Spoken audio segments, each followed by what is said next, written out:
मैं एक regulated Canadian immigration consultant हूँ। ये licence regulated Canadian immigration consultant इस नाम से वाकिफ़ कराना चाहता हूँ मैं लोगों को आज। ये वो लाइसेंस है जो कनाडा की सरकार कनाडा इमिग्रेशन लॉयर को देती है या उस इंसान को देती है जिसको वो एक परमिशन देती है कि आप दुनिया से कोई भी जो लोग हैं जो कनाडा मूव होना चाहते हैं स्टडी वीज़ा पे, वर्क परमिट पे, पीआर पे, तो किसी भी ऐसे इंसान से अपनी फ़ाइल लगवाएं जिसके पास ये लाइसेंस है। कुछ लोगों को ये पता भी है और कुछ लोग फंस भी जाते हैं। आजकल आप रोज़ सुनते हैं कि इमिग्रेशन में फ्रॉड हो रहा है, किसी के वहाँ पैसे फंस गए, किसी ने कोई एजेंट पैसे लेके भाग गया। तो बेसिकली मैं बताना चाहता हूँ कि कोई भी ज़रिया जो कनाडा जाने के लिए बना है वो एक RCIC, जैसे कि मैंने बताया रेगुलेटेड कैनेडियन इमिग्रेशन कंसल्टेंट को बिल्कुल डिटेल में पता है। ये लोग जिनको ये लाइसेंस मिलता है ये पहले कनाडा के खुद परमानेंट रेजिडेंट बनते हैं या सिटीजन होते हैं, फिर 2 साल लगभग 21 महीने कनाडा की यूनिवर्सिटी में ये पढ़ाई करते हैं कनाडा इमिग्रेशन लॉ पे। उसके बाद उस कॉलेज से पास होके या यूनिवर्सिटी से पास होके वो एक सरकारी एग्ज़ाम देते हैं जिसको क्लियर करके उन लोगों को ये लाइसेंस कनाडा की सरकार देती है। जिनके पास ये लाइसेंस है उनको A to Z ऊपर से नीचे सब कनाडा इमिग्रेशन लॉ की इन्फॉर्मेशन और नॉलेज होती है और वो अपने आप को अपडेट भी करते हैं, क्योंकि ये भी कनाडा सरकार की एक मैंडेटरी चीज़ है कि अपने आप को अपडेट करते रहना पड़ता है हमें। कनाडा सरकार ही हमें पढ़ाती है, हर साल हमें अपडेट करती है ताकि हम जो भी चेंजेस और रूल्स में चेंजेस आ रहे हैं कनाडा इमिग्रेशन के उन रूल्स के अकॉर्डिंगली ही हम जनता की फ़ाइल लगाएं, उन लोगों की फ़ाइल लगाएं। किसी भी वर्ग की वो फाइल हो, चाहे वो स्टडी परमिट की फ़ाइल है, वर्क परमिट की फ़ाइल है या परमानेंट रेजिडेंट कोई बनना चाहता है कनाडा का, तो उसकी कुछ कैटेगरीज हैं। वो कैटेगरीज बहुत हैं। कोई अपनी पढ़ाई के बेस पे और जॉब के बेस पे PR हो सकता है, कोई अपने बिजनेस के बेस पे PR हो सकता है अगर उसने कनाडा जाके बिजनेस खरीदना है, उस इन्वेस्टमेंट के बेस पे PR हो सकता है। तो ये जो भी लोग किसी भी कैटेगरी में कनाडा मूव होना चाहते हैं और इधर उधर किसी भी एजेंट की फ्रॉड का शिकार हो रहे हैं, मैं उनको ये अवेयर करना चाहता हूँ कि वो किसी भी, ज़रूरी नहीं कि मेरे से, किसी भी RCIC से ही अपनी फ़ाइल लगाएं।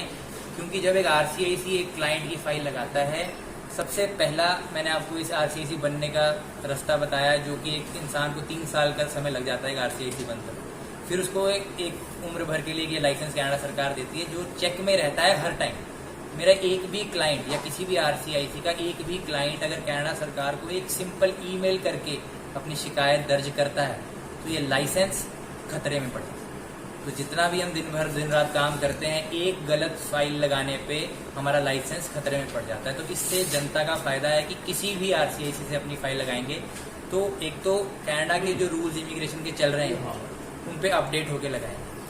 आज जैसे आप बता रहे हैं कि अभी जो नंबर लेना पड़ता है जो है, कई ऐसी कंपनीज भी हैं पंजाब में, कई ऐसे लोग हैं जिनके पास लाइसेंस होते हैं, कोई लाइसेंस शो कर देता है, पूरी फाइल दिखा देते हैं, वेबसाइट दिखा देते हैं कि हम हैं, वो अपने क्लाइंट को कॉन्फिडेंट कर देते हैं, लेकिन फिर भी वो बंदा धोखा खा जाता है। तो तब कैसे बचेगा? सेकेंड, जब जैसे अब किसी ने बाहर जाना है तो उसको पता है कि मैंने स्टडी वीज़ा पे जाना है या जॉब पे जाना है, उसको सब दिखाया जाता है कि सब ठीक ठाक है, लेकिन वहाँ जाके उसको वो जॉब नहीं मिलती, वो एयरपोर्ट पे रुक जाता है, एयरपोर्ट से वापस आना पड़ता है। तो वहाँ पे उसको कैसे पता लगेगा कि उसको किस तरह से इस चीज़ को देखना चाहिए था? मैं आपके पहले सवाल पे आता हूँ।